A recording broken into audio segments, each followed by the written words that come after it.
Sí. Sí, sí. Bien, perfecto. Entonces les estaba hablando de la Giralda, así se llama. Esta torre que obviamente se convirtió, cuando esto se hizo en iglesia catedral, se convirtió en una torre campanario. El nombre de la Giralda está dado porque en la parte superior hay una imagen femenina, que es una veleta en realidad, y como la veleta se mueve de acuerdo a lo que como sopla el viento, ¿no? Se llama la Giralda o el giraldillo, también le suelen decir a esta veleta. Es un punto de reunión importantísimo para los sevillanos. Acá también se da para Corpus Christi, que es una festividad religiosa dentro de esta catedral, que tiene uno de los retablos góticos más grandes que existe, todo dorado a la hoja, realmente es espectacular la cantidad de detalles que tiene ese retablo. Y se hace para Corpus Christi un baile que se llama el baile de los seises, que son chicos de 6 años, varoncitos que se ponen ahí como si fuera a cantar especies, no son villancicos, pero son canciones de tipo religioso, vestido incluso, te los viste con ropas del Renacimiento, por ejemplo. Son unas celebraciones religiosas muy importantes para cierto sector de la nobleza española que participa de esto. Es un templo muy, muy particular. También ahí adentro están lo que se supone fueron los restos o parte de los restos de Cristóbal Colón. Al pobre Colón parece que lo han diseccionado y anda por todos lados, porque después parece que lo llevaron a, ¿cómo se llama? Santo Domingo, en la República Dominicana, pero ahí hay una especie de mausoleo bastante particular, con un féretro en la parte superior donde se supone que quedan partes de los restos o algo que perteneció a Cristóbal Colón. Como todas las grandes iglesias de España y de muchos lugares de Europa, para poder ingresar a mirar todo esto hay que pagar. Se paga un ticket para ingresar y se visita como un museo. En el único momento en que no se paga para entrar, y sépanlo por si anda dando vueltas por ahí, es cuando se realizan las misas, que por lo general se hacen los días domingos, durante el periodo, durante el tiempo que dura la misa. Obviamente no se paga, la persona puede entrar, pero termina la misa, apagan todas las luces y se van. Con el tema de las luces creo que ya se los conté. En muchas iglesias lo que sucede es que los altares están iluminados, o los retablos, digamos, no están iluminados, y si uno quiere ver con detalle, existen al costado de los retablos unas alcancías, como para poner monedas, 1 euro, 2 euros, depende, y cae la monedita, y al caer la moneda, la alcancía tiene un sistema de luz que hace que se enciendan las luces para uno poder apreciar un retablo en toda su magnitud, que dura unos pocos segundos, que a veces vale la pena pagar y a veces no vale la pena pagar, eso depende de cada uno. Vale la pena conocer este templo sin ninguna duda, es lo más importante.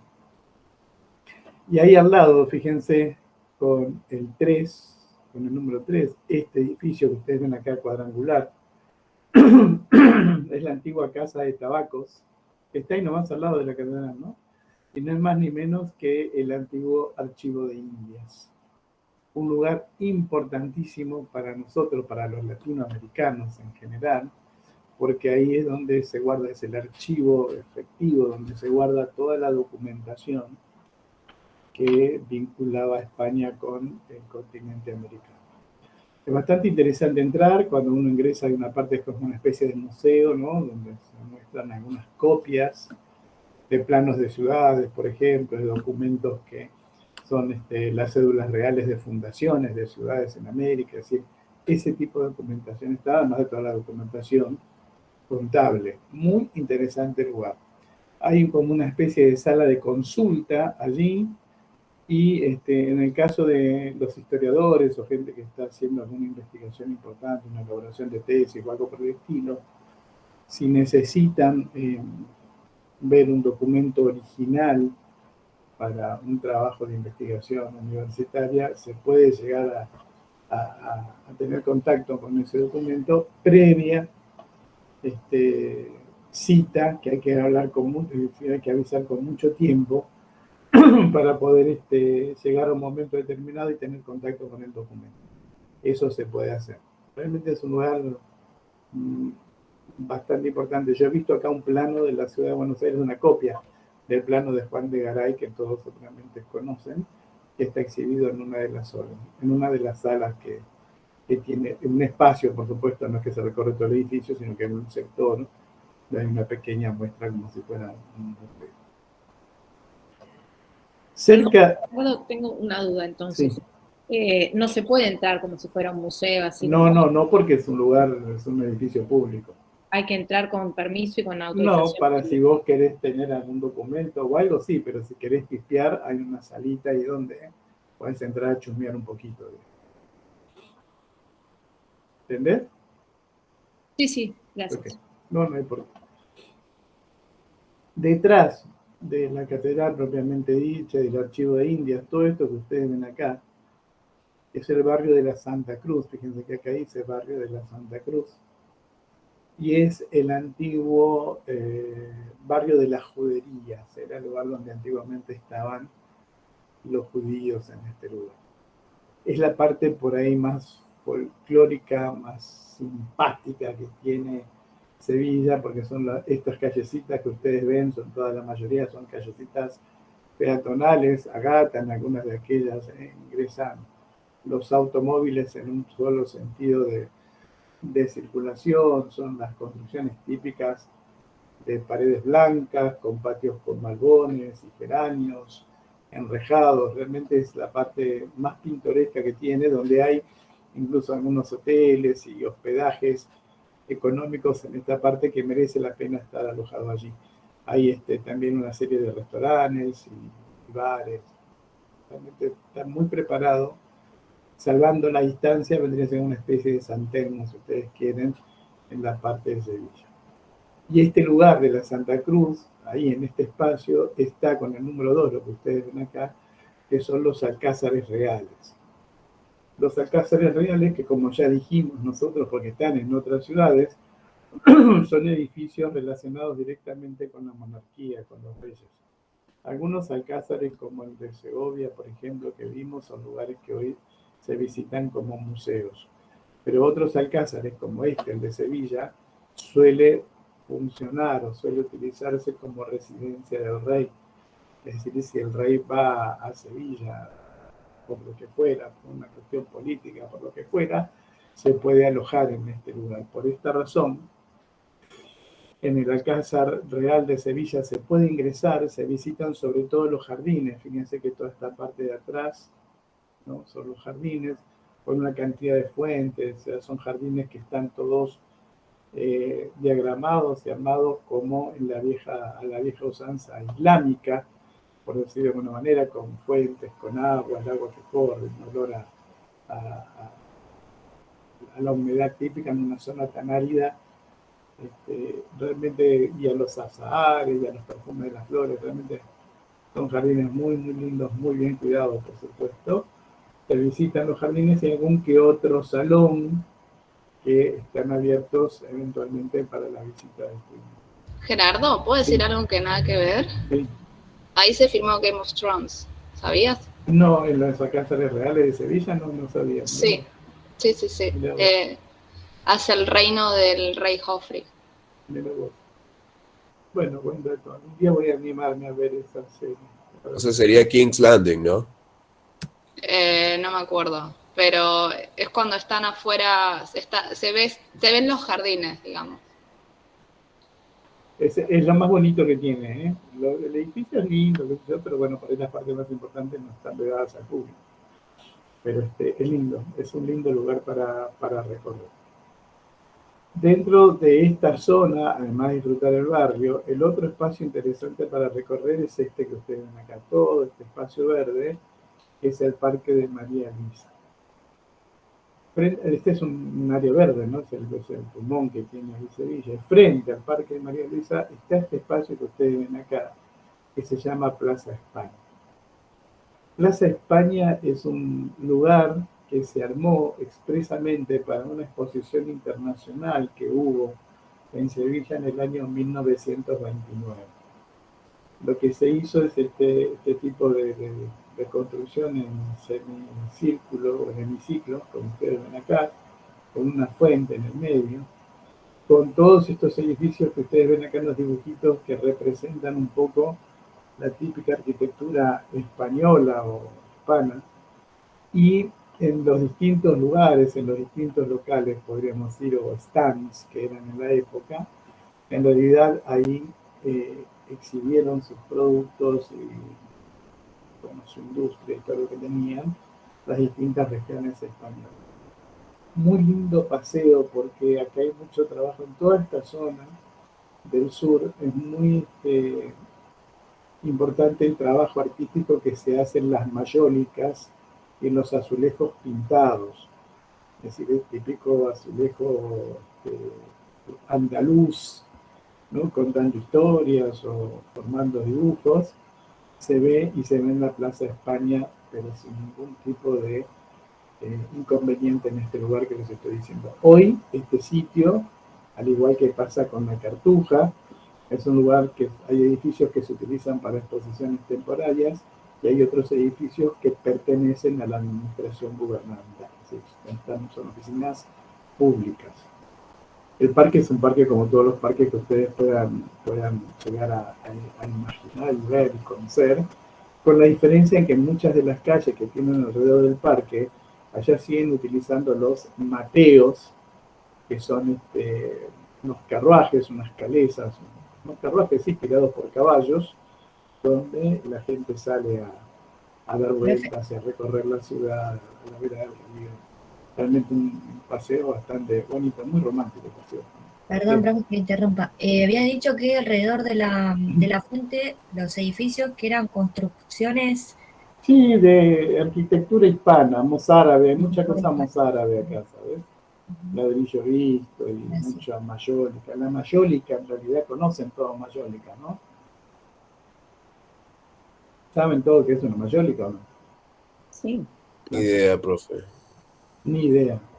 La mayólica son unos azulejos muy brillantes como los que hay en el subte, ¿viste? En la línea del subte, sobre todo la más antigua, en la línea C, hay que incluso no solamente es el azulejo pintado y brillante, sino que muchas veces la mayólica tiene relieve, tiene textura. Se usaba muchísimo acá, se usó mucho la mayólica en las casas chorizo y a principios del siglo XX que se ponían en los zaguanes, que es la entrada de muchas casas o en los patios, por ejemplo, que son unos azulejos que están pintados o que tienen unos tintes bastante fuertes, realmente muy, muy interesante lo que se ve, ¿no?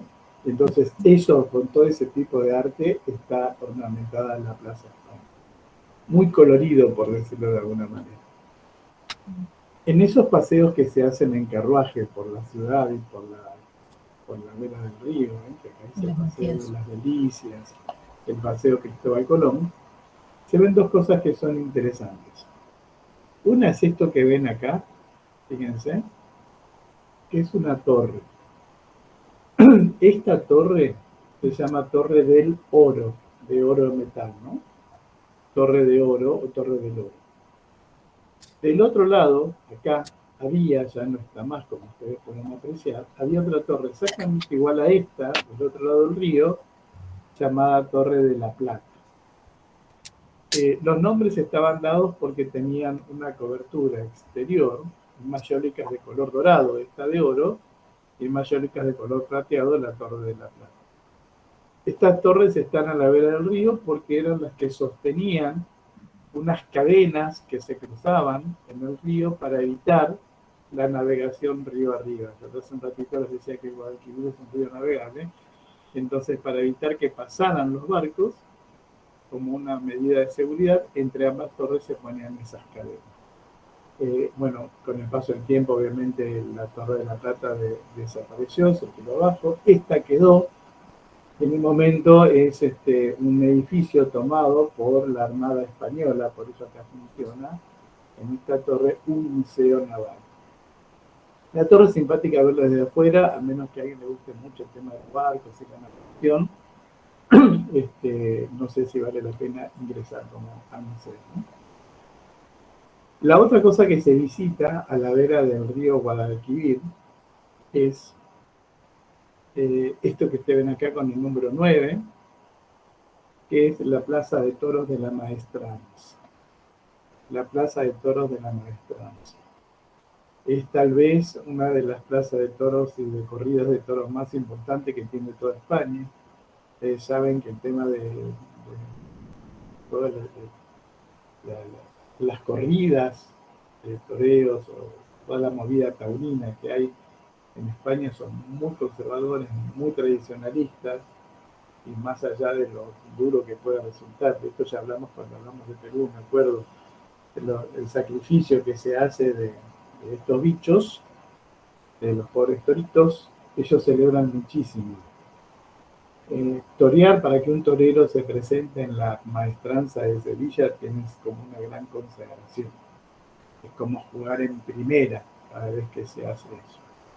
Entonces se visten de gala, muy de gala, la gente que va, e incluso los toreros. Los toreros tienen un traje que se llama el traje de luces, que es un traje, no sé si han visto, los toreros se ponen una especie de calza corta con unas medias blancas.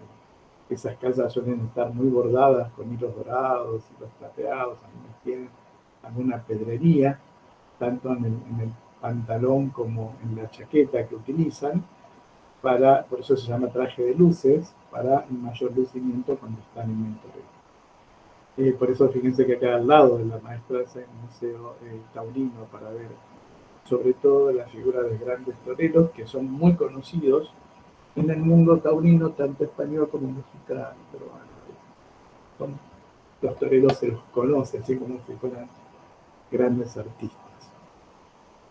Os estoy hablando tanto detalle de esto, porque cuando se produce esta corrida de toros, esta corrida importante, lo que van a hacer ellos es invocar la protección de la gran Virgen, de la cual es devota la mayoría de la población, que es la Virgen de la Macarena. En realidad, la imagen corresponde a Nuestra Señora de la Esperanza.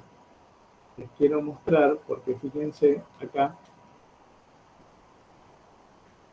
en este lugar, hacia la vera. Esto que ustedes ven acá es la antigua muralla de la Sevilla antigua que queda en este espacio, con el número 14, ¿no? Y acá está la famosa Basílica de la Macarena. No es un templo antiguo, no es un templo histórico, es algo que está hecho en estilo neoespañol, podríamos decir, pero no es demasiado grande tampoco, y es donde se exhibe esta imagen de la Virgen de Nuestra Señora de la Esperanza. ¿Qué tiene que ver esto con los toreros? Porque es como la patrona, podríamos decir, la protectora de los toreros.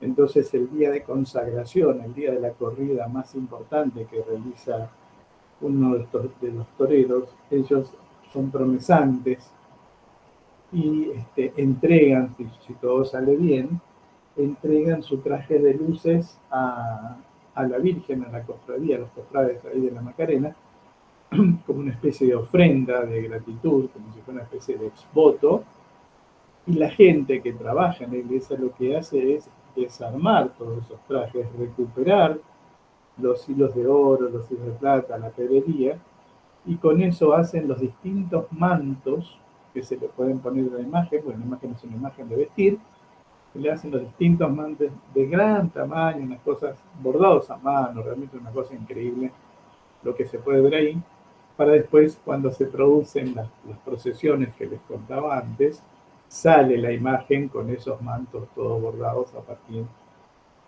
de estos trajes que se desarman.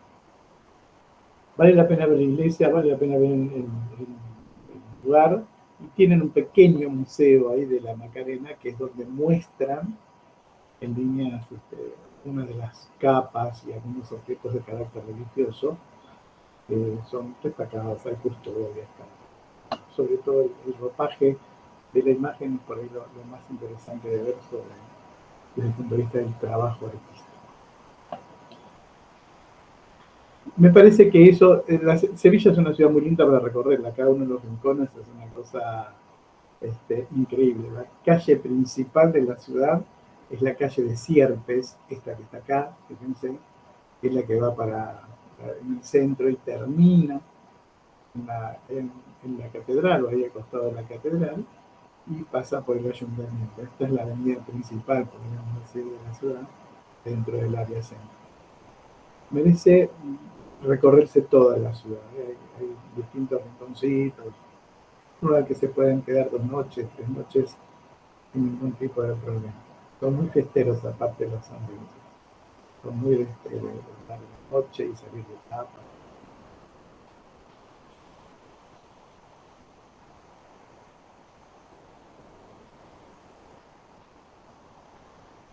¿Están por ahí?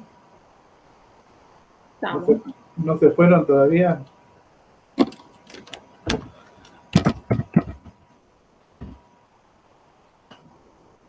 En Semana Santa Pueden hablar si quieren, no hay problema. Sí. En Semana Santa Sevilla se pone un poquito heavy, es decir, muchísima gente, es imposible transitar. Sí, Colapsa. es imposible, pero vale la pena. ¿Qué fue ese ruido? Yo levanté la mano, pero al Pepe. Pero... No, te quería preguntar, ¿esto es lo último que vamos a ver de España? No, ahora te voy a mostrar una cosa más, que es lo último. Sí, no vamos a ver más nada. No, ¿Por porque qué? digo que al final de Córdoba solo vimos la catedral. Sí, es que el Alcázar y el puente romano, pero olvídate, no vale la pena otra cosa. Es lo más importante. Ah, ok. Y la Alhambra y todo eso en Y Granada no lo vimos. voy ahora a eso. Ah, ok. En Córdoba, lo que tiene de Córdoba son los patios bastante parecidos a Sevilla, hasta el barrio de la Judería, ¿no? Lo más importante de Córdoba, sin duda, es la mezquita catedral. ¿Vos decís el barrio de la Judería? ¿O yo Sí, y así Judería de judíos. Ah, por eso, pero se le dice así, Judería. Sí, el barrio de la Judería, así Okay. se lo conoce, que era el lugar donde vivían los judíos. Y ahora, de la Alhambra le voy a mostrar algunas imágenes que acá... Acá en el Parque 3 de Febrero sí. hay, no sé cómo llamarlo bien, un lugar que es muy típico. El patio andaluz. Exacto, muy lindo. Sí. ¿Y ese tipo de azulejado que tiene ese que nombrabas hoy? Exactamente, ese es el tipo de mayólicas que tiene y ese tipo de cosas. Profe, se dice patio de la judería. No, barrio. Perdón, sí, perdón. Barrio de la judería. Inclusive hoy también. Sí, claro, sí, era el tipo de barrio donde vivían los judíos. Ok, y si viven judíos ahí hoy, como por ejemplo Villa Crespo, también se le podría decir barrio de la judería también. Sí, ¿por qué no? Es el nombre del barrio, la antigua. Vos fíjate que era la judería y el barrio se llama Santa Cruz. Esto tiene que ver por un poco el dominio del cristianismo sobre los judíos, ¿no? Es eso, es el barrio de la judería, donde vivían los judíos, por eso se llama de esa manera. Hay varios en Andalucía, en muchos lugares, en muchas ciudades, hay sectores de la ciudad que es donde está el barrio de la judería, que por lo general son los más pintorescos. Y ahora les voy a mostrar, en líneas generales, no les voy a mostrar un plano, que es bastante complejo, pero les voy a mostrar algunas imágenes de la Alhambra. Miren, esta me parece que es interesante para ver. ¿Ven esta imagen que está acá? ¿La grande? Sí. ¿Esta que estoy marcando? Bueno, sí. Acá tienen otras. Estas dos imágenes que ustedes están viendo acá están mostrando la Alhambra. La Alhambra o Alhambra, en realidad como se diría en árabe, es una fortificación. Significa algo así como el fuerte de los, digamos, el fuerte de los sultanes, o un lugar muy, muy privado, donde vivían los más altos jerarcas islámicos que ocuparon obviamente toda la península ibérica. Es como una fortaleza en realidad. La Alhambra quiere decir castillo rojo, se traduce como castillo rojo la palabra, ¿no? Alhambra. Sería como un alcázar, ¿no? Sí, es más fuerte que una casa porque es como un barrio en altura. Está en la ciudad de Granada sobre como una ciudad amurallada. Sí, una cosa así.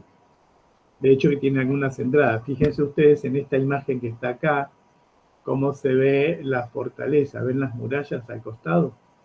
porque está incluso construida en la cima de una colina. Entonces, desde allí se tiene, es una fortaleza, realmente es una fortaleza. Ahora, ¿qué pasa? Es un espacio muy grande que tiene distintos sectores, esta fortaleza. Hay distintos espacios. Hay una parte que ellos le llaman el Alcázar, que es la parte donde se supone que estaban los militares que defendían esta construcción en algún momento, y que están todas, que es la que va al frente, digamos, la que está en la parte más destacada, que es esto que ustedes ven en esta imagen de acá. Si incluso ustedes miran, van a ver que las torres están almenadas, tienen esos cuadraditos, vieron, para poder espiar y protegerse de los ataques. Eso es una almena. Entonces tienen toda la muralla y las torres almenadas, que es la parte defensiva. Y después, lo que tiene es una zona palaciega, que es donde vivían directamente los sultanes. Si ustedes miran acá en este paseo que sale 45 euros, que ustedes ven acá, dice visita guiada a la Alhambra, el Generalife y los palacios nazaríes. Los palacios nazaríes son los palacios propiamente, son las construcciones donde estaban los sultanes. Y ahí van a ver esto, fíjense. Es decir, en las construcciones de los jardines hay los palacios, están los palacios, que es la máxima expresión del arte islámico que hay dentro de toda España. Es un lugar realmente fascinante. Todo esto que ustedes ven acá son estos arcos característicos árabes, y este trabajito que ven en las paredes y en los arcos, que parece como si fuera encaje, está hecho todo con yeso. Si ustedes alguna vez han visto trabajar o ven trabajar el yeso fragua muy rápido, es decir, el yeso se seca muy rápido, entonces hay que tener cierta habilidad para hacer estos trabajos. Es impresionante. ¿Estilo sería así, construcción islámica? Sí, islámica, ponele islámico, ningún problema, esto es islámico puro. Y esto que ven acá, por ejemplo... No puedes dejar de sacar fotos. ¿Cómo? No entendí, ¿cómo? Gracias. Que no podés dejar de sacar fotos todo el tiempo. Sí, es impresionante el sitio. Les quería contar, miren cómo utilizan el agua. Dentro de toda la arquitectura árabe siempre el agua es, no se olviden nunca que vienen de lugares áridos, entonces el agua es no solamente importante para vivir, sino que el agua es un elemento de decoración. Por eso en todos los patios árabes, incluso en el patio andaluz, que decía recién Porras, acá en el Parque 3 de Febrero, hay una fuentecita en el medio donde el agua corre, y ese sonidito del agua, que para algunos puede ser relajante, para otros puede resultar un poco molesto, siempre ese ruidito de correr el agua es algo que se utiliza muchísimo. Incluso hay muchos palacios que tienen en el interior, ¿no?, con grandes salones, tienen como si fueran canaletas, donde por lo general corre el agua. Como esto está hecho todo en desnivel, el agua corre y uno está dentro de una habitación, del salón de un trono, por ejemplo, y se escucha el correr del agua como si fuera esos famosos feng shui. ¿Vieron esas fuentecitas que hacen correr el agua? Que es insoportable. Bueno, eso pasa en muchos salones de esto, ¿no? Me habían dicho, no sé si me mintieron o no, que... El tamaño, Gerardo. ¿Viste en la fuente? No, yo quería decir que el tamaño... Será que está hablando él primero, ¿vale?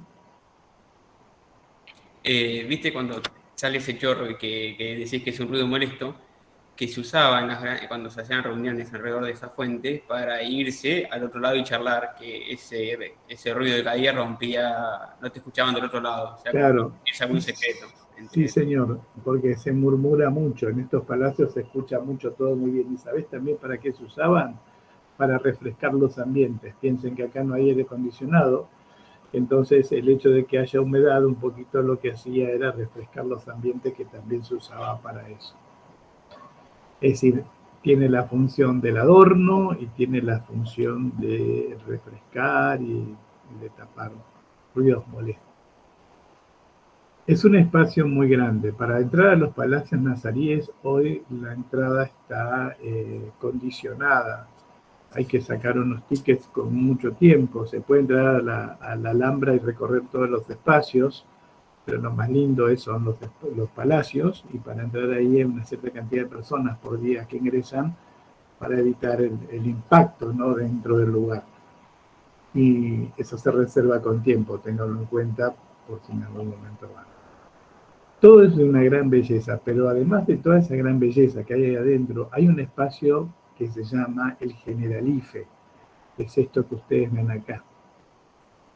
Y hay un espacio alejado de los palacios y de toda esta, como si fuera un barrio, un poquito alejado, donde está esta fuente, así a lo largo, como ustedes pueden ver acá en la imagen, donde los chorros de agua caen y seguimos con el sonido del agua que cae de la fuentecita. El Generalife era como el lugar de diversión de los sultanes. Es decir, cuando los tipos estaban cansados de todo el boato y el movimiento de los palacios, se iban hacia este lugar con sus favoritas y con los amigotes o con lo que quisieran, y se alojaban en este espacio como para descansar de todo el movimiento que había dentro del palacio. Bastante interesante. Fíjense las imágenes, hay todo, cada detalle realmente es un lugar increíble. Una de las cosas más bonitas que hay en el sur de España. Y no se ve acá muy bien, pero ¿ven este edificio que estoy marcando en esta imagen? ¿Ven esto? Este es un edificio bien renacentista, pero bien renacentista, una arquitectura renacentista que no tiene absolutamente nada que ver con toda la Alhambra.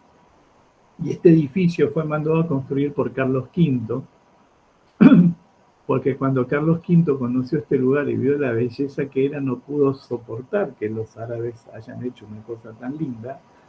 Entonces mandó a construir en el medio de la Alhambra, a tirar abajo una parte importante de todo esto que les estoy contando, para construir este edificio renacentista que finalmente nunca llegó a ocupar y nunca se llegó a utilizar. Hoy es una defecio en el medio que rompe un poco la armonía, porque acá está todo en armonía, no solamente los edificios y la vista, sino los jardines, la forma de los jardines, la forma que tienen las fuentes. Todo eso fue interrumpido visualmente por la construcción de este edificio, que no se ocupó nunca como sede de la realeza, y hoy forma parte de la administración y se pueden recorrer algunos espacios de este palacio de Carlos V, que en realidad como no se terminó de construir, no tiene el esplendor de un palacio renacentista como puede haber en cualquier otro lugar. Es realmente una intervención de lo peor que se pudo haber hecho en este lugar, pero bueno, obviamente no se va a tirar abajo y es parte hoy del recorrido de todo esto. Fuera de la Alhambra en Granada, fuera de la Alhambra en este lugar, lo que vale la pena ver, la ciudad es una ciudad moderna, no tiene grandes atractivos, por decirlo así de alguna manera. Está el barrio de la Judería, que es la parte del Zoco, donde hay negocios, mercados, y por ahí vale la pena ver también la catedral, es una catedral gótica, la que tienen ahí, y hay como una especie de iglesia pegada a la catedral, que se llama la Capilla Real, y en esa Capilla Real es donde están enterrados los reyes católicos, Fernando e Isabel, y están enterrados también Juana la Loca y Felipe el Hermoso, que fue su hija y su yerno. Es decir, el hecho de que los reyes católicos se encuentren en Granada significa el triunfo de la iglesia sobre los islámicos. ¿Se acuerdan que hablamos en algún momento de la expulsión de los judíos y de los moros del territorio español? Perdón, ¿quiénes estaban enterrados? Los reyes católicos y Juana la Loca y Felipe el Hermoso. Felipe el Hermoso. Entonces, y están las tumbas, y realmente lo más significativo para ver ahí es entrar a las capillas reales y ver las tumbas de estos reyes que nosotros conocemos casi desde chiquititos, por todo lo que eso significó con el descubrimiento de América y bueno, por la historia de nuestro continente. Es lo más significativo. El resto, una ciudad moderna, No me voy a detener más, de ahí si seguimos hacia el sur empezamos en toda la Costa del Sol, que es la costa de playa, que es toda la zona de playa. Playa moderna, súper topísima, mal, con Torremolinos, con Girola, es decir, es lo más exclusivo. Ya saben ustedes que todo el área mediterránea es exclusiva por el tema de que no llueve en los veranos y esto garantiza buena diversión y ver toda esa zona en invierno es bastante Benalmádena, ¿no? Estoy pensando en eso. Verlo en invierno es impactante y en verano con todo el movimiento que tienen de los yates y las familias más adineradas que tienen sus propiedades ahí, realmente merece la pena. Hay mucha gente joven que va a trabajar ahí en temporada de verano para atender a los turistas en los hoteles, en los bares, como moza, como camarera. Hay una movida importante durante los meses de verano. Y hay otros lugarcitos importantes en España. Mi corazón en España está en Galicia, pero no voy a hablar de Galicia porque si no, no nos vamos más, que es preciosa. Galicia es lo más bonito. Esto es pintoresco, pero los gallegos son más como nosotros, no sé, es una cosa increíble, en el noroeste del país. Any question?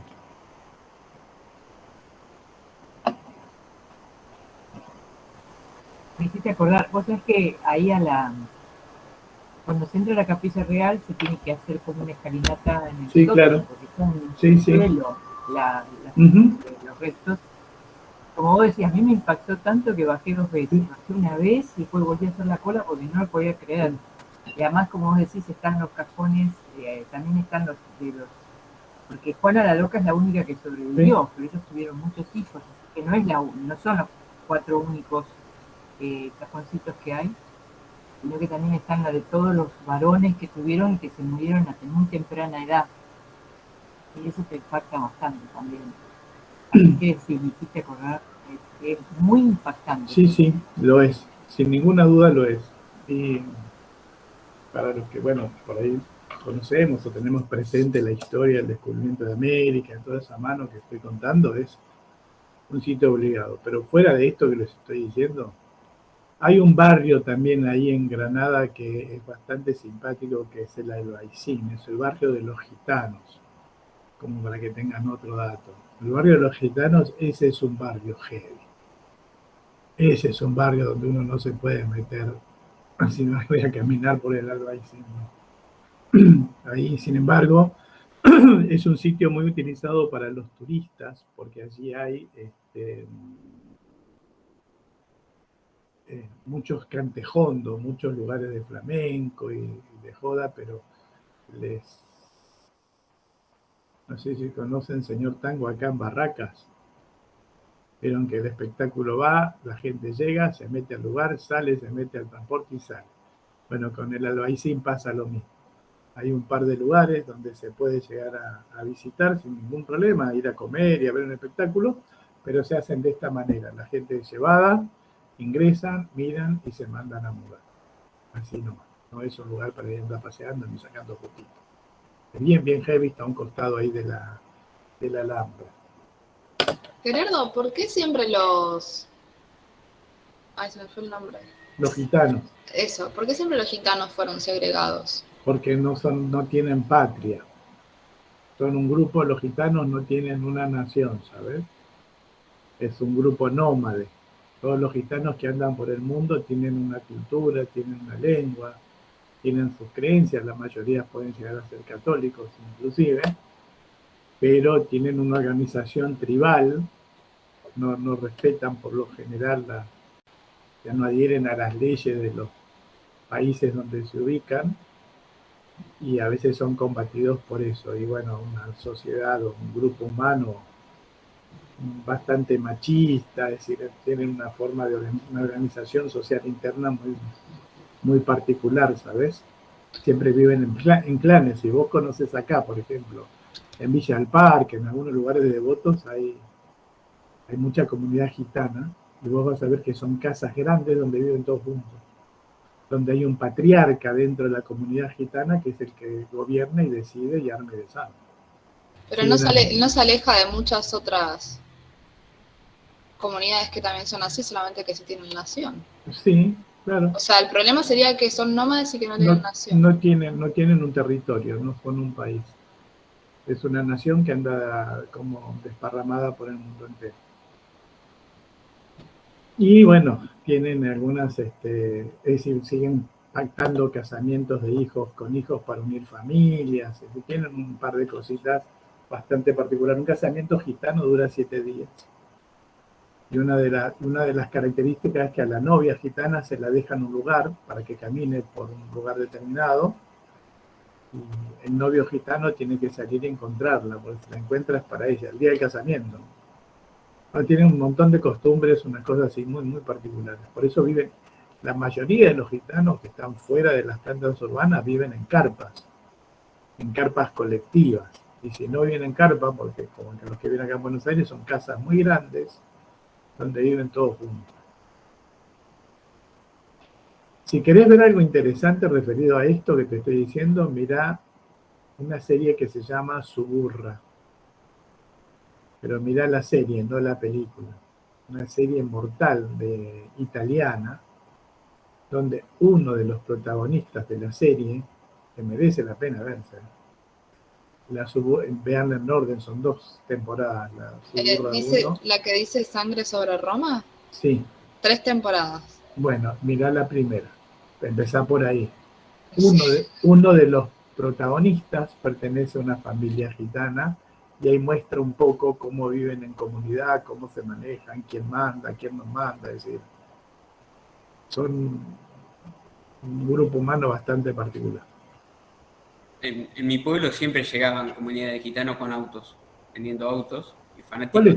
¿Cuál es tu pueblo? La Prida. ¿Eh? La Prida. La Prida. Centro Sí, Sur. bueno, uno de los trabajos más comunes que tienen los gitanos es el comercio de la venta de automóviles, de la venta de la no venta y de la desaparición de automóviles, ¿no? También, si vos querés que un auto desaparezca, las comunidades gitanas de Córdoba son bravas para eso. Te vas el autito y el autito desapareció. Le preguntás por los papeles y te preguntas si lo vas a envolver. Sí, claro. Gerardo. A mí lo que me da más impresión de los gitanos es que vivan sin cortinas, o sea, que les gusta mostrar todo. Sí, sí. De donde yo soy, no tienen cortinas. Claro. ¿De dónde sos vos, Araceli? De Río Gallegos. Claro, sí, no se ve todo. Y acá también, en las casas se ve todo. Sí, tremendo. En Ecuador los gitanos compran y venden ganado y se roban ganado también, antes. Quería consultar porque algunos gitanos, no sé si son todos los que hacen lo mismo, a las hijas las terminan vendiendo también. No las venden, las negocian. Hay que pagar dotes, no es que las venden. Hay casamientos y uniones concertadas por los padres. Yo conozco como 2 familias que son totalmente distintas por eso. Y creo que, bueno, con una yo me acuerdo de chico, yo convivía con unos gitanos ahí porque era amigo del hijo. Cuando chico era muy raro el ambiente. La mujer siempre estaba llorando, no sé, era muy raro el ambiente ahí. Estaba muy... y aparte creo que se decepcionaba mucho. Creo que me acuerdo ese momento de la familia estaba muy decepcionada porque la hija era lesbiana, así es como que se fue todo abajo en esa casa, un requilombo. Porque no podían hacer el negocio que estás diciendo ahí. Creo que se terminó escapando de la casa la chica esta. Bueno, ahí en esa serie Suburra que yo te digo, plantean algo por el estilo, porque el protagonista es gay, por ejemplo. Lo que significa eso para el mundo gitano, para el machismo, el hombría y toda la historia, no es una cosa impresionante. Mírala y vas a ver que es bastante acertero a la realidad y eso sigue manteniéndose hoy, porque Suburra se da en la actualidad, ¿no? Y muestra un poco la mafia italiana. Está muy buena la serie. Bueno, ¿estamos acá? ¿Alguna pregunta?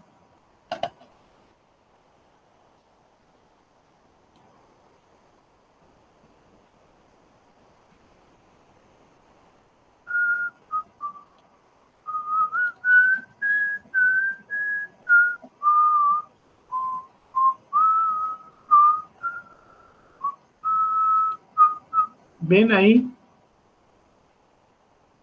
Sí. Sí. Bien, ahí tenemos Madrid, un dibujito antiguo de cómo era la ciudad, ¿no? En otros momentos como portada. Fíjense.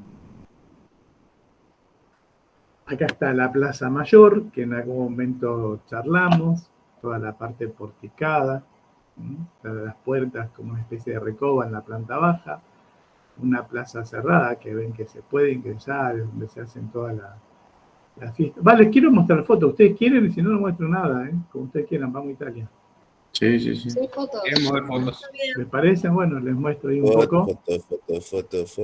Bueno, ahí tenemos, esta es la Plaza Mayor y fíjense cómo toda la ciudad está alrededor de la Plaza Mayor, que es el lugar donde se siguen celebrando algunos eventos que decíamos. Al costado, este es el arco de Cuchillero, es decir, esta escalera que ustedes ven acá en este arco, permite ingresar a la Plaza Mayor y se sale a los lugares donde están los restaurantes que vimos nosotros del arco de los Cuchilleros. La famosa Puerta del Sol, que es el lugar donde se reúnen, habíamos dicho, para fin de año, para Nochevieja, y se da también esta imagen de la Puerta del Sol ahí en un atardecer, y uno de los símbolos que tiene Madrid, que está en el escudo de la ciudad, es el oso comiendo un madroño, que es un vegetal, ¿no? Este es el punto de encuentro de Madrid, de la Puerta del Sol, para lo que ustedes busquen. Ahí tienen una vista panorámica de la Gran Vía. Esto es en la Plaza del Callao, está tomada acá desde la Plaza del Callao. Esta es una perspectiva de la Gran Vía. Este edificio que ven acá está frente a la Plaza España. Digamos que este tramo entre Plaza España y el Callao es como la parte más importante de, pues el trayecto más importante de la Gran Vía. Este es el Palacio Real, visto desde la parte de atrás, desde la parte posterior, donde están los jardines de Sabatini. Y si ustedes ven una cúpula es porque otra de las cosas que tiene el Palacio Real es una capilla, que es la Capilla Real, obviamente, que es la que usaban o la usan los reyes para las ceremonias religiosas. Ahí sí se podía entrar a los jardines. Sí, a Sabatini sí se puede entrar sin ningún problema. Acá, esto es dentro del Palacio Real, que les decía que se puede recorrer, es decir, se compra un ticket, se visita el lugar como si fuera un museo, no es libre, sino que empiezan los recorridos, está, bueno, todo el mundo de seguridad, se imaginan, custodiando el espacio, y el Salón del Trono, que es tal vez lo más significativo y lo más importante, todo es en terciopelo rojo, fíjense, todo lo que ven es dorado de oro, obviamente, como un león que representa la corona española, con, fíjense, una de las manos del león apoyada en la orbe. Esa pelota es como si fuera el mundo, un poco representando el dominio que tuvo España en algún momento sobre el resto del mundo, y los dos sillones, que son los dos tronos, que se utilizan, que están ahí. Se puede pasar por este lugar, no se recorre libremente. Imagínense, todos estos salones tienen como una especie de sendero, como una pasarela, donde la gente va caminando, va pasando y va viendo esto que ustedes ven. El Salón del Trono. Y la otra cosa que les había contado es el Salón Gasparini, que es esto que ven acá, que es la máxima expresión del barroco rococó, que, bueno, está dibujado incluso en los pisos que son de mármol, en los muebles, las paredes están enteladas, eso que ven en los techos son de... Sí, viste que el arte es muy personal. Tiene en los techos hay unas aplicaciones hechas de porcelana, con florcitas, ramitas. Es impactante, seguro que es impactante. Uno dice, wow, si estás medio nervioso, no sé si está bueno estar ahí adentro. Bueno, esta es la fuente de las Cibeles, en la plaza de las Cibeles, que habíamos dicho en un momento, y el antiguo Palacio de las Comunicaciones, que esto es un centro político bastante importante de la ciudad de Madrid. De acá vemos la Puerta de Alcalá, donde termina el Paseo del Prado, habíamos dicho, la Puerta de Alcalá está,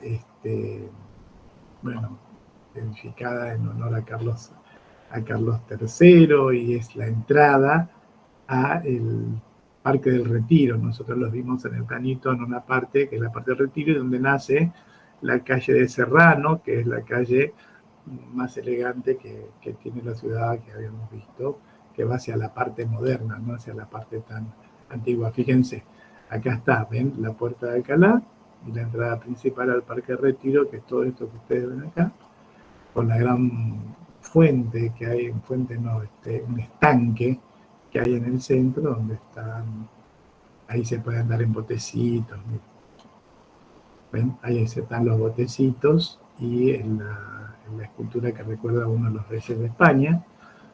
¿No? Esto es al costado del estanque que vimos recién. Y fíjense el Palacio de Cristal, que es una construcción que está dentro del mismo parque y que se utiliza para exposiciones temporarias de arte por lo general. Esta es la entrada del principal del Museo del Prado, la Puerta de Velázquez, es la puerta que está sobre la calle del Prado. Es una puerta que no se utiliza, el museo ha sido refuncionalizado, se ingresa por otro sector ahora, por un costado. La verdad que han hecho un trabajo bastante interesante con la puesta en valor de este museo. Las salas, como se ven, saben que habíamos dicho que es un museo de pintura, una pinacoteca, recuerden la palabra, una colección de pinturas, una de las pinacotecas más grandes que hay en Europa, ¿no? Está la estación de Atocha de Madrid, es una estación del ferrocarril. Me parece muy interesante esta foto porque en el medio hay un parque tropical, un jardín tropical. Son todas plantas tropicales estas que ustedes ven acá, realmente es un logro muy bonito. Fíjense que hay palmeras. Esto viene a ser como una especie de invernadero, la estación. Incluso como estas son plantas de climas cálidos, hay una temperatura particular siempre acá adentro y además hay unos vaporizadores que están permanentemente humedeciendo el ambiente como para que estas plantas se mantengan. Es simpático. Y como ustedes ven, hay bares, lugares para tomar algo mientras se espera el tren, todo ese tipo de cosas. El Paseo de la Castellana, que es la Madrid moderna, esto es fuera del centro, con dos edificios bastante emblemáticos, que si ven algunas películas actuales o series actuales españolas, cuando se muestra el centro de Madrid se las suele mostrar, que son las Torres Kío, que tienen nuestra estructura así como inclinadas, llaman la atención. Este es el Palacio del Monasterio del Escorial, que habíamos dicho. Si ustedes miran, para este lado obviamente lo que se ve acá adelante es parte de la ciudad del Escorial en la actualidad, pero está en un espacio libre, que habíamos visto que es el lugar donde está Felipe II cuando manda a construir esto en homenaje a San Lorenzo mártir, mientras se construía la ciudad de Madrid. Acá vemos parte de la biblioteca que se visita ahí del Escorial, y lo más importante, el Panteón de los Reyes. Lo que ustedes ven acá son todos los féretros que contienen ahí los reyes de España, menos los católicos que, como decíamos recién, están en el sur del país. Esto es Ávila, la muralla de Ávila, que habíamos dicho, una ciudad está amurallada, la que mejor se conserva desde el punto de vista arquitectónico, y el retablo de la catedral, que la parte posterior del retablo forma parte de la muralla. ¿Se acuerdan? Es parte del sector defensivo que tiene la antigua ciudad de Ávila. Este es el Alcázar de Segovia, que, bueno, esto fue intervenido en realidad porque esas cupulitas que tiene fueron puestas con posterioridad, está en una parte alta dentro de Segovia, termina como si fuera la proa de un barco. Se pueden subir a esas torres que ustedes ven por ahí, y el paisaje que se ve en la meseta castellana es realmente fantástico. Esto sí es de entrada libre y uno puede entrar y recorrer y subir a esos lugares que merecen la pena. Segovia es precioso, merece la pena verlo. Este es el acueducto romano que habíamos dicho, que se construyó en Segovia. Fíjense que es una doble hilera de arcos de medio punto. Esto está tal cual los romanos lo hicieron. Esta es la dovela central, es decir, Si alguien va y saca esta roca que ustedes ven acá, que vendría a ser como un ladrillo, se viene todo abajo porque está todo metido a presión y se ve perfectamente bien cómo es la parte más alta que está acá, en el centro, y cómo se va perdiendo altura a medida que se sortea el desnivel. Esto como ustedes ven acá, las personas cruzan de un lado para otro, también acá hay calles, así que pasan los autos de un lado a otro por estos arcos y se mantiene en pie esto desde el primer siglo de la era cristiana. Esto es fabuloso verlo, ¿no? ¿Y el agua por dónde pasa? Por allá arriba, por arriba. A ver, sí. El agua va por acá arriba, por ahí, que es donde está el canal. ¿Está? Esta es la ciudad de Toledo. Ahí veíamos en el planito, Toledo está en el río Tajo, así que le sirve como una especie de foso. Está amurallada la ciudad, fíjense en esta parte, que es inexpugnable prácticamente. Y en esta imagen en particular se resalta la Catedral de Toledo, que habíamos visto, y el Alcázar. Este es un estilo herreriano, como bastante, fíjense que visto así de repente es bastante parecido a San Lorenzo el Escorial que habíamos visto antes. Este es el interior de la Catedral de Toledo, que, bueno, la fachada, como ustedes pueden ver, ¿no? Ya que es bien de estilo gótico. Sin embargo, esto les había contado que en la parte posterior, muchos siglos después de la construcción de la catedral, don Narciso Tomé hizo el transparente de Tomé, que es esto que ustedes ven acá. La imagen por ahí no es de las mejores, pero esto lo que él hace acá es una ventana y estas son todas las figuras que él va a tallar para que cuando entre la luz estas figuras darían la sensación como que son escenas diferentes, haciendo por ahí como obteniendo un gran logro de lo que proponía Bernini como uno de los grandes escultores barrocos. Bernini era italiano, ¿no? Pero mucha gente... Y eso no estaba, o sea, donde está el altar mayor, estaba atrás del altar mayor, había dicho. Sí, está en el deambulatorio. Ahí está. Sí.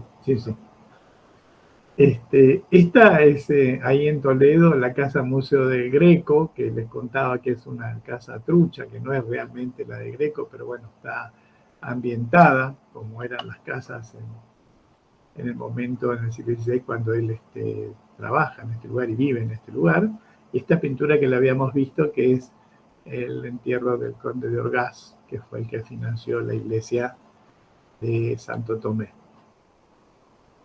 Y esta es Santa Lucía, ¿ven? Lo que hablábamos recién. El río Guadalquivir, que está acá. Sobre el río Guadalquivir está Córdoba, con la mezquita catedral que veíamos nosotros que charlamos la clase pasada, y con Sevilla, con la Giralda o el Giraldillo como elemento más importante. Fíjense que yo hablé de estos dos lugares y hablé de Granada nada más, pero después hay muchísimos lugares alrededor que pertenecen a Andalucía, que son interesantes como Huelva, Cádiz, Málaga, Almería, Jaén, por ejemplo, que vale la pena. Por acá es importante, saben que a Andalucía y muchos programas turísticos tienen una continuación de Granada a Málaga, para de Málaga después pasar por Algeciras, que está acá, para poder tomar los ferries que cruzan el estrecho de Gibraltar para entrar a Marruecos. Y hay una navegación cortita acá entre el sur, justo el estrecho bastante estrecho, valga la redundancia, y se cruza para ingresar a Marruecos, y es un paso importante. Es decir, la comunicación entre Algeciras y Tánger, que es la ciudad marroquí a donde llegan los barcos, es de un movimiento constante. Es como cruzar de acá a Colonia, pónganle una cosa así, nada más que en lugar de cruzar el río estamos cruzando el mar Mediterráneo. Muchísimo movimiento, mucho control. Hay un problema muy grande con el tema de la droga, de toda esta parte, para que ingresa por este sector por el sur de España, digamos, desde Marruecos hacia la península ibérica, de ahí a toda Europa. Y es un lugar que, bueno, también, nada, vale la pena conocer. Un dato de color acá, ¿saben quién trabaja haciendo esos cruces también? La empresa Buquebus. La misma empresa que cruza acá el Río de la Plata hace el cruce de Algeciras a Tanga. Esta es una imagen de la mezquita catedral que decíamos de Córdoba, ¿se acuerdan? Acá está el patio de los Naranjos, con la fuente de las Alusiones, el antiguo minarete, todo esto que ustedes ven acá, los techos eran la antigua parte de rezo de esta mezquita, las salas de oración, acá está el qiblaj, la parte importante donde está el mihrab, ¿se acuerdan? Que es como una especie de altar dentro de una mezquita. Y en el medio construida la iglesia catedral. Acá se ve perfecto. Para nosotros llegar a la iglesia catedral hay que pasar por las salas de las columnas que nosotros vimos, que permite ingresar. ¿Qué es esto? Es decir, la mezquita tenía todo este tipo de arcos que ustedes ven acá, y se ingresa hacia donde están todas las rejas que ustedes ven por acá atrás, que es parte de la iglesia catedral de la parte católica, por decirlo de alguna manera. Todo es católico ahora porque es una iglesia catedral, ¿no? Pero es una mezquita intervenida. Esto es Sevilla, la catedral de Sevilla que nombrábamos recién. Esta es la Giralda o el Giraldillo, un edificio muy grande. Y, bueno, a los paseos alrededor de la catedral vale la pena. Y acá están las calesas, esos mateos que les decía, que hacen un recorrido de acá al Parque de María Luisa, bueno, toda la costa del río. Merece la pena un detalle de la Giralda y de esta torre que hoy obviamente es una torre campanario. El barrio de la Santa Cruz, la antigua judería, que les decía que están todas las callecitas estrechas, ¿no? Es muy simpático andar de noche por acá porque hay mucha movida y se escuchan los pasos, así, una cosa, tipo de construcción bastante particular. Muy lindo, ¿no? Muy, muy pintoresco, como ustedes pueden ver ahora acá en la imagen, y una cantidad de barcitos y lugares para tomar algo. Los jardines de los alcázares reales, que decíamos antes, bien con estilo árabe, era lo que decía recién, creo que Camila, que filmó parte de esa serie de Game of Thrones. Aquí es una parte de esos jardines, ¿no? La Torre del Oro que decíamos antes, ¿no? Hay algunas navegaciones del río, como pueden ver, para ver Sevilla desde el río. Parte de la Plaza España. Yo creo que María Marta II tiene ahí una foto en este lugar. Es la foto que tiene por lo menos ahí. ¿Está María Marta ahí o no? Correcto, es la foto. ¿Viste? El ahí de la exposición internacional. Tengo fotos de noche también de la plaza. Bueno, también tengo. Bueno, no quiero saber la cantidad de fotos que tendrás tuyas, seguramente. Y esta es Granada, el complejo de la Alhambra que les decía. ¿Ven estas aberturas que están acá? Esto es una almena, se llama. Son torres almenadas que forman parte de Granada. Y acá se ve perfecto, el Palacio de Carlos V, que no tiene nada que ver con la construcción original de este edificio. Y acá ven el trabajo que les decía antes, que hay en todas las paredes. Esto es una cosa increíble, parecen como si fueran las colmenas de las abejas. Realmente un trabajo muy interesante. Y esto es una curiosidad, fíjense, porque este es el patio de los leones. Yo les decía antes que en el mundo islámico no se representan animales, ni plantas, ni nada que se le parezca, y esto se ve perfectamente en la ornamentación. Esto es un obsequio que le hicieron a uno de los sultanes, que es la fuente. Bueno, como fue un obsequio, el tipo la tuvo que aceptar, y pusieron en el patio de los leones, obviamente pusieron los leones que están soportando en las espaldas la gran fuente por donde circula agua. Fíjense que acá sale el agua sale a estas canaletas que ustedes ven acá y corre todo el tiempo. Incluso si ustedes miran, estas canaletas van hacia el interior de los salones, y era lo que les explicaba antes, que cerca a la pared, en los salones, va recorriendo el agua para sentir el ruidito y esa sensación de frescura que dan las aguas. Y se acabó. Esto es a España, coño.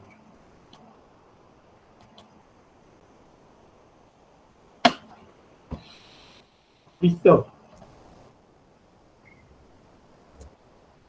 Preguntas. Perfecto, me encanta que no haya preguntas.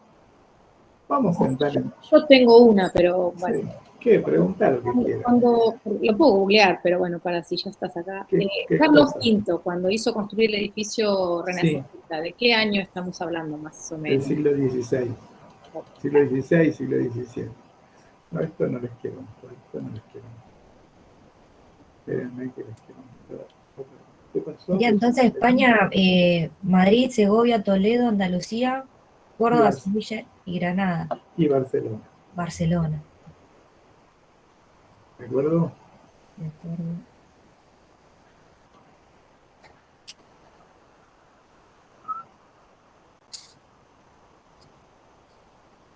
No se vayan, ¿eh?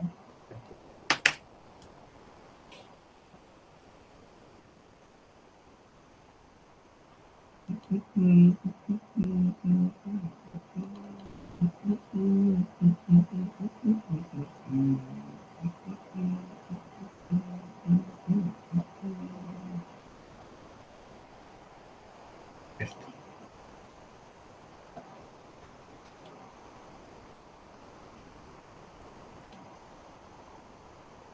Bueno.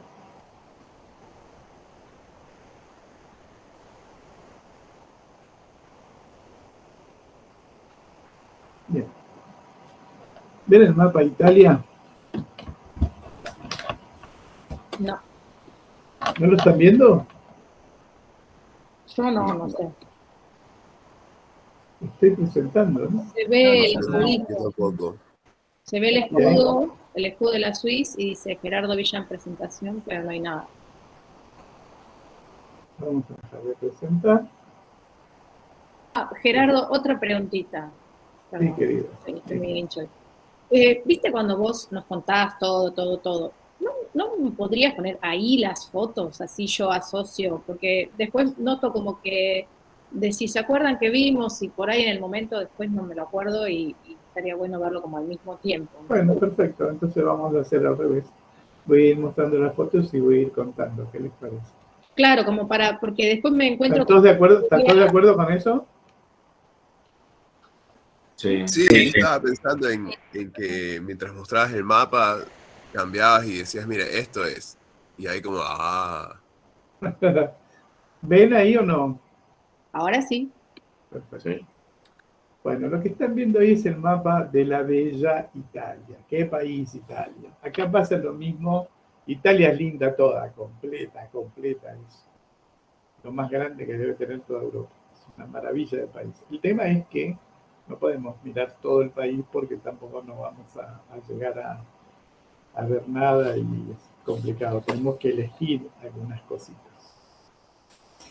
En principio vamos a decir que Italia es un país que lleva ese nombre, Italia, a partir de un rey llamado Ítalo, el rey de los etruscos. Para hablar de Italia tenemos que remontarnos siempre a la antigüedad, incluso antes de los griegos. Saben que históricamente los griegos aparecen en el área del Mediterráneo antes del gran imperio romano. Y esto tiene que ver con un pueblo llamado Etruria, que se encontraba más o menos acá por el norte, por este sector cerca de la llanura padana. Esto que ustedes ven acá verde es la única llanura importante que hay en todo el país, que es la llanura del río Po. Hay un río acá que después vamos a mirar que se llama Po, por eso se llama la llanura padana. Ya estaban los etruscos. Pero esos son los primeros que se empiezan a establecer y un rey importante que empieza a conquistar territorio llamado Ítalo. ¿Los qué, perdón? Los etruscos, ¿no? Que es un pueblo que se alojó por esta parte del norte, podemos ser hoy del país. La historia de Italia está muy relacionada con los griegos, porque los griegos en algún momento, en el siglo V, siglo IV, antes de Cristo, dominaron un gran área del Mediterráneo que hoy se conoce con el nombre de la Magna Grecia o Grecia Grande. Esto significa que los griegos estuvieron, sobre todo, llegan hasta España, inclusive, nosotros no marcamos nada en particular, pero cerca de Barcelona, en Ampurias, hay un sitio arqueológico que relaciona la península ibérica con el dominio griego.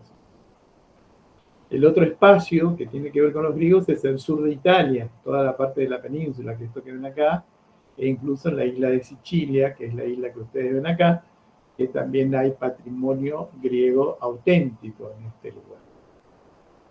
Como los griegos se habían establecido en el sur del país en la actualidad, y los etruscos estaban acá en el norte, eran pueblos que entre sí comerciaban.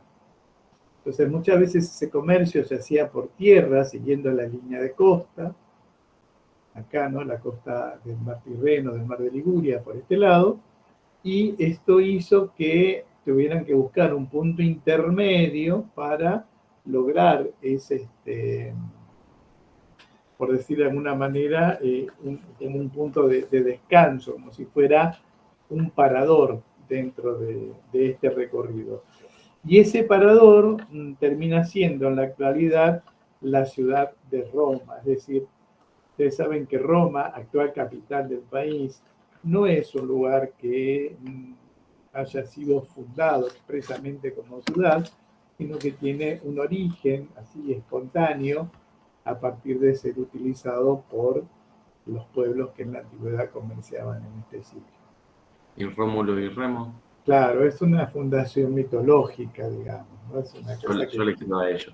Se trata de explicar, ¿no? De alguna forma, la fundación de Roma. Roma es para los italianos y para los romanos es eterna, es decir, Roma existió siempre. Y guarda con esto, porque uno tiene por ahí la imagen del Imperio Romano, de los gladiadores, y toda esa movida que hubo en el antiguo Imperio Romano, que es importante, que existió y que tuvo lugar físicamente en la ciudad de Roma, pero los italianos actuales no son todos descendientes de esos antiguos romanos, ¿eh?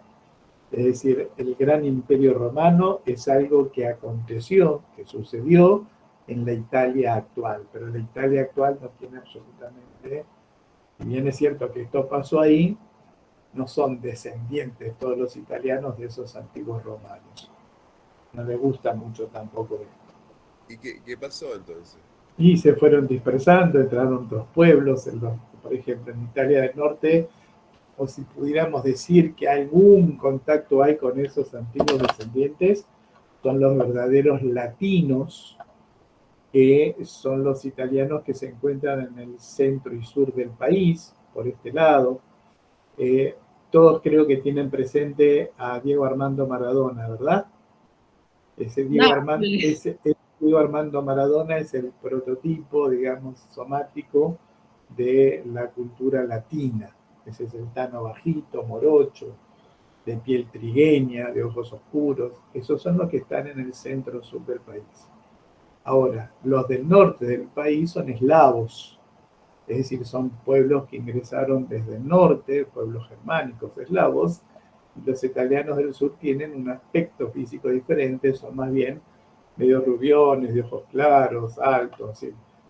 Étnicamente se diferencian mucho los italianos del norte del resto de los italianos. No solamente hay una diferenciación desde el punto de vista físico, sino también desde el punto de vista económico. Gerardo, una pregunta, ¿cómo se llamaba el pueblo del norte? Etruria. ¿Etruria? Sí. Gracias. ¿Eso me estás preguntando? Gracias. Sí. Entonces, esto les decía, no es solamente una diferencia étnica, sino una diferencia económica. ¿Por qué digo esto? Porque históricamente el desarrollo económico de Italia se va a dar en esta llanura que decimos que es la llanura padana y en toda la zona vecina a los Alpes. Todo esto marrón que ustedes ven acá, en el norte del país, es la cordillera alpina, la cordillera de los Alpes. Entonces acá se da un desarrollo industrial y es una Italia pujante, rica, la que tiene dinero, la que sostiene verdaderamente el país. En tanto que la Italia del centro y del sur es una Italia más relacionada a una explotación agrícola, casi de actividades primarias, una Italia pobretona, podríamos decir. Es más, hay un fuerte espíritu separatista también en Italia, ¿saben? Hubo un plebiscito hace unos años para ver si se separaban. Los italianos del norte quieren crear algo que se llama la República Padana, quedándose ellos el territorio que corresponde a la llanura del Po y a toda la región alpina, y desde acá más o menos donde estoy señalizando hacia el sur quedaría la República de Italia. Se consultó, obviamente esto no prosperó, por suerte, quedó toda Italia unida, pero hay grandes diferencias entre los del norte y los del sur de todo tipo. Dicho de otra manera, los del norte son como los tanos chetos y los del sur son los tanos pobres o los tanos populares. Y guarda con lo de la palabra tano, porque decirle tano a los del norte es como decirle gallego a un andaluz en España. Es más o menos ofenderlos, porque nosotros le decimos tanos a todos los italianos. En realidad, la palabra tano que nosotros utilizamos para identificarlo viene de los napolitanos, porque de Nápoles, de Sicilia, de Calabria, es decir, de toda esta parte sur de Italia, es de donde llega la más importante inmigración que tuvimos en la República Argentina. Entonces, el napolitano, uno va a Nápoles, a la ciudad de Nápoles. Estar en Nápoles es como estar en Constitución un día a las 9 de la mañana. La gente anda para todos lados, gritan, un quilombo, bueno, de ahí venimos nosotros. En cambio, si uno camina por Milán, por ejemplo, Milán es una ciudad muy señorial, así, muy elegante. Una cosa bastante, se nota, pero perfectamente bien la diferencia entre el norte y el sur del país. Por otro lado, debo decirles que Italia es un país relativamente moderno. Durante muchísimo tiempo, Venecia era un reino, por decirlo de alguna manera, Florencia era otro, con Pisa, Génova era otro, el sur era otro, partes del territorio de Nápoles y del sur pertenecieron a la corona española. Es decir, es una península que ha estado históricamente y políticamente muy fragmentada a través del tiempo, ¿no? Es un lugar que tuvo muchas fragmentaciones y de hecho que se hablan muchos dialectos distintos en el país, producto de esto que estoy diciendo. ¿Por qué hago este comentario? Porque recién la unificación de Italia se va a dar en el año 1861, después, es decir, en la segunda mitad del siglo XIX, hubo un rey, porque Italia era una monarquía, hubo un rey que hizo que este rey se llamó Vittorio Emanuele II o Vittorio Emanuele II. Este rey es el que logra la unificación del territorio español, del territorio italiano, perdón, en una monarquía. Él fue el rey. La casa reinante en Italia era la casa de los Saboya. Nosotros tenemos una calle importante acá, Humberto I, por ejemplo, que era uno de los herederos de la corona, que visita nuestro país, es decir, era una monarquía tal cual. Dejan de ser una monarquía ellos después de la Segunda Guerra Mundial, ¿no? Que hay un plebiscito también y ahí deciden dejar de ser una monarquía y se convierten en una república. Vale decir que Italia republicana es una Italia relativamente joven también para los países europeos.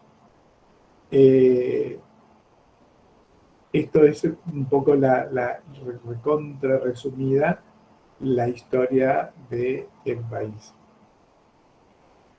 Nosotros, en la imagen que estamos viendo, vemos prácticamente todo el país. No es un país demasiado grande. Italia tiene unos 300.000 kilómetros cuadrados, para que ustedes se den una idea, y una población que debe oscilar en este momento en los 65, tal vez 70 millones de habitantes, más o menos, entre 60 y 70 millones de habitantes. Es lo que tiene el país. Para nosotros Italia está muy ligada a la cultura argentina porque es impresionante la cantidad de italianos que hemos recibido nosotros. Es más, según el gobierno italiano, Argentina es el país donde mayor cantidad de italianos hay y hubo fuera de Italia en el mundo entero. Y algunos latinos me han dicho alguna vez que los argentinos hablamos español con acento italiano. Ya como que se nota. Espera, ¿puedo Gerardo, decirte algo ahí? Sí, claro. Muchas veces, más de una, voy a algún lado de viaje y me preguntan si soy italiana, sobre todo cuando me escuchan hablando con mis hijas a los gritos o no, bueno, haciendo barullo. Y si bien me escuchan que les debe sonar que es español, pero me confunden con italiana. Y les tengo que decir, no, argentina, pero hablo español. Sí, nosotros asumimos muchísimo de las cosas, sí. Incluso en la vehemencia para hablar, viste que nosotros movemos las manos. Claro, por eso creo que es. Y ese tipo está muy, muy instalado. Muy instalado. Y cuando vos ves una persona así en el mundo de lejos, mientras dando vuelta y mirás, y ves una persona de lejos, decís, ¿ese es argentino o italiano? Y te acercás y te das cuenta que es argentino o es italiano. Tenemos muchísimas cosas, más cosas de las que creemos, hemos asumido, por lo menos los porteños, ¿no? De los italianos, que es donde mayormente se concentran, pero se nota, pero perfecto. Sí, entonces, a lo lejos se los diferencia por la moda. Como que yo me doy cuenta cuál es argentino y cuál es italiano por cómo está vestido, pero claro, de ahí bueno, no hay diferencia. Los italianos son muy elegantes. Muy elegantes. No muy todos, hay algunos que...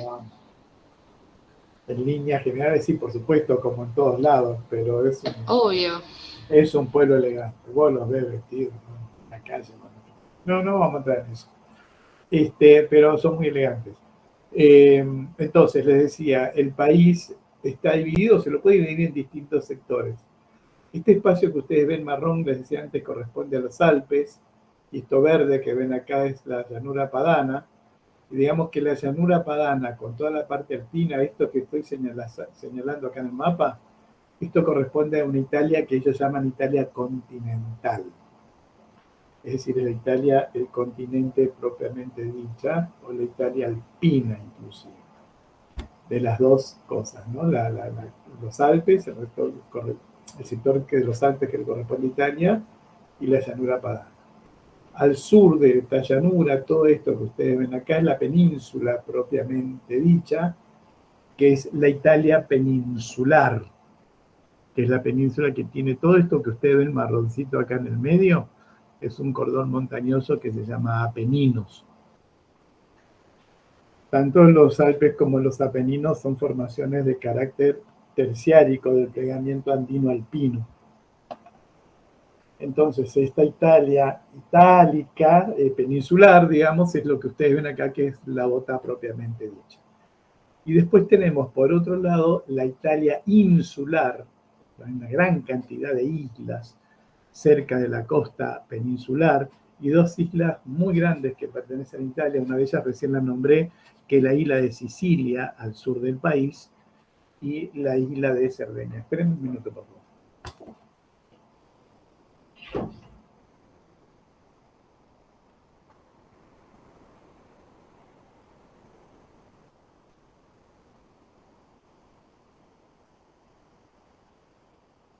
Sicilia, ¿y cuál otra isla?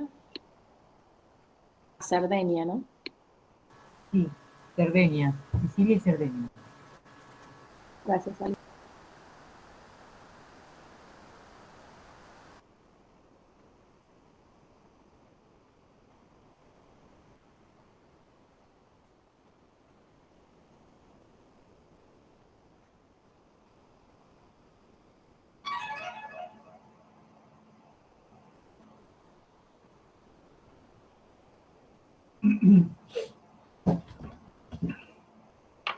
Acá estoy.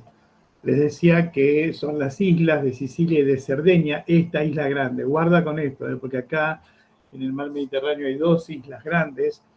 Cerdeña o Sardeña para los italianos es esta que está acá, y esta otra isla que está al norte, que es más chica, se llama Córcega, pero Córcega es una isla que pertenece a Francia.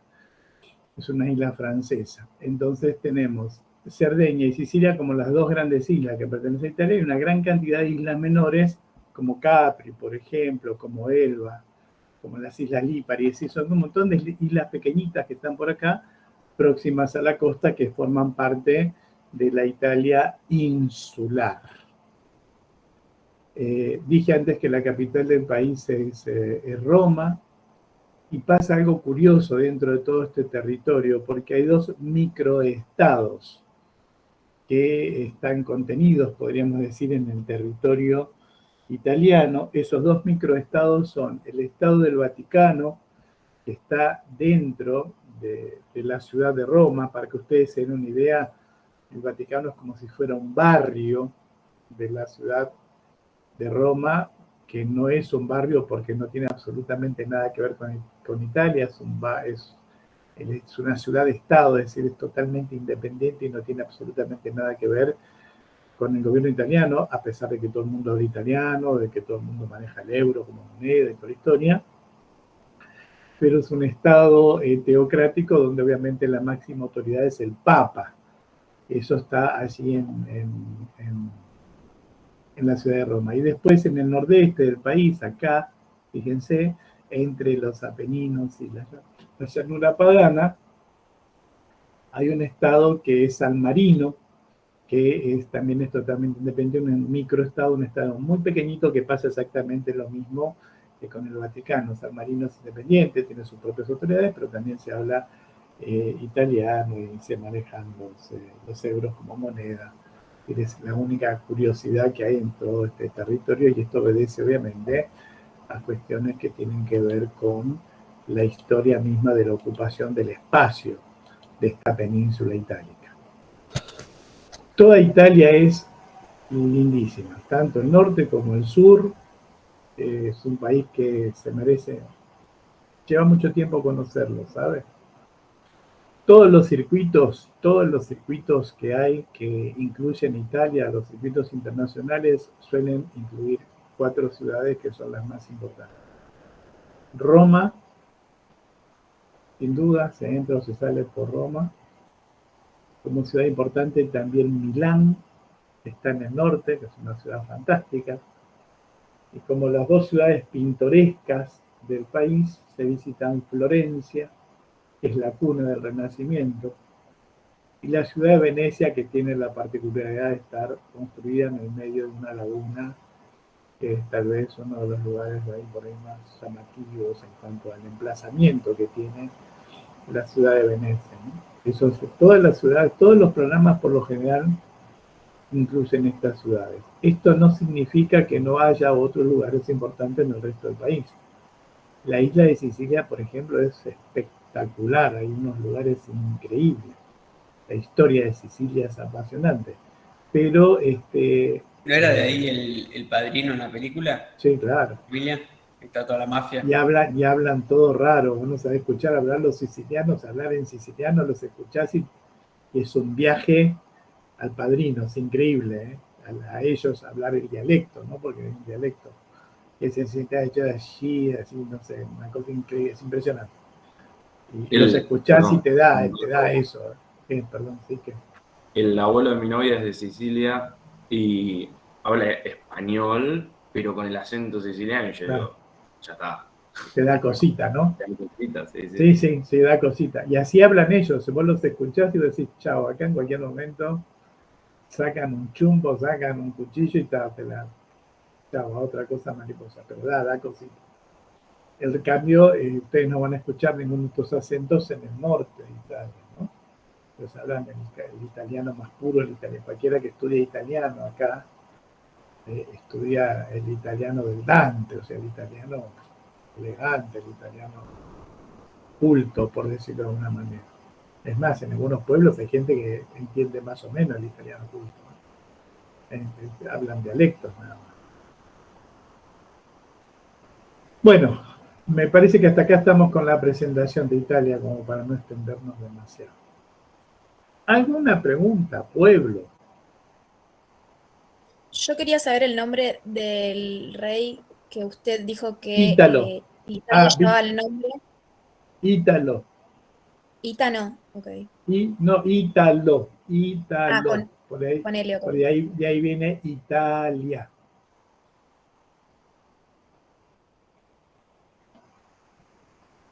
¿Está? Y ese es un rey que nombré, y el otro que nombré es Víctor Manuel II. muchos lugares en Italia llevan el nombre de Vittorio Emanuele II. Un grosso, el que produce, el que logra la unificación del territorio. Bueno, ¿listo? ¿Alguna pregunta? No de este tema, pero es del trabajo práctico. ¿Puedo preguntar? Sí, por supuesto. Yo quería saber, era el grupo 5, si anoté bien si estaban los que anoté, para saber si estamos bien los integrantes, si me falta Bueno, algo. preguntale ahí. Había anotado González, Loyola, Hurtado, Spitarelli y López. Era la ciudad de Florencia, ¿no? Y Sí. eran estos integrantes. No me falta ninguno, ¿no? Está preguntando a la alumna. Contéstenle ustedes. Sí, sí. Ah, pensé que... No, yo no, pónganse de acuerdo ustedes, ya lo hicimos a eso. ¿O no lo hicimos?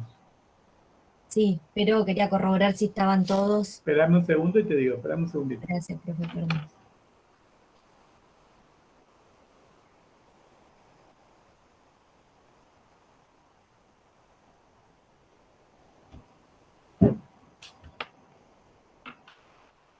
González, Hurtado, López Moroni, Loyola Pruda y Spitalelli le toca a Florencia. Buenísimo, está bien. 1, 2, 3, 4, 5 son, ¿de acuerdo? Listo. Gracias, Así profe. que Florencia yo no la voy a dar porque la van a preparar ustedes y la van a estudiar para el examen final. Bien, y es el trabajo práctico que tenemos que entregar. Sí, claro. Damos el oral y... El 10 de junio creo que les puse, ¿no? Como fecha. No es que dar oral nada, lo mandan, lo corrijo y ya, a otra cosa mariposa. ¿Ese sería el parcial o aparte tenemos parcial, profe? No, mi vida, no hay parcial. Con eso regularizás la cursada de la materia.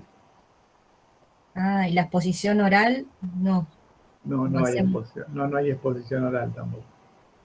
Ah. Si querés tomamos parcial y exposición oral. No, que me acuerdo cómo sufría yo. ¿Por qué vas a sufrir? ¿Cómo vas a sufrir? ¿Sufrimiento es feo? ¿Hace mal a las personas? Bueno, pero me acuerdo. Bueno, está bien, no hay que olvidarse de esas cosas. Muy bien. ¿Alguna otra pregunta, jóvenes míos? Entonces no me queda más que desearles un feliz censo la semana que viene. ¿No tenemos clase? ¿No? Sí, el miércoles, el jueves que viene, sí, por supuesto, porque no vamos a tener clase. ¿Cuándo es el censo? El miércoles 18. Después el otro miércoles tampoco. Y el otro miércoles, porque es el 25 de mayo, el Día de la Revolución. Pero igual no nos afecta. Gracias al 25 de mayo somos un país independiente. Si no hubiese sido por los porteños, que ya eran del PRO en aquel momento, que no existía el peronismo, la Argentina no sería, porque fue toda una revolución allí muy cheta, de un sector social porteño que quería reindependizarse, ¿entendés?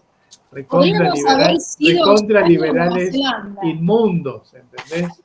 Podríamos haber sido Canadá, Australia, Nueva Zelanda, la puta madre. Uy, perdón. No, ¿por qué? Yo estoy muy contento de ser lo que soy, ¿eh? No hay ningún problema. Es así, se decidió y acá estamos. Y con lo que tenemos que arreglarnos. ¿Qué tanto ni qué tanto? Te vamos a exiliar, Lara. ¿Qué cosa? Que se vaya. Mira, el país tan generoso que el que no quiera estar, que se vaya, mira. Al que no le gusta que se vaya, un avioncito que se vaya. A ver si por ahí vas a estar mejor de lo que estás acá. Y después te extraño en Argentina, extraño. Mira, ¿sabes la cantidad de alumnos que se han ido que están bárbaros, ¿eh? Que han ido, que han logrado logros económicos importantísimos, geniales, pero darían cualquier cosa por haber hecho lo mismo en la Argentina. Así que no creas que todo lo que brilla es oro por ahí, ¿no? Buena semana. Nos vemos. Chao. Hasta pronto. Chau, chau. Chao.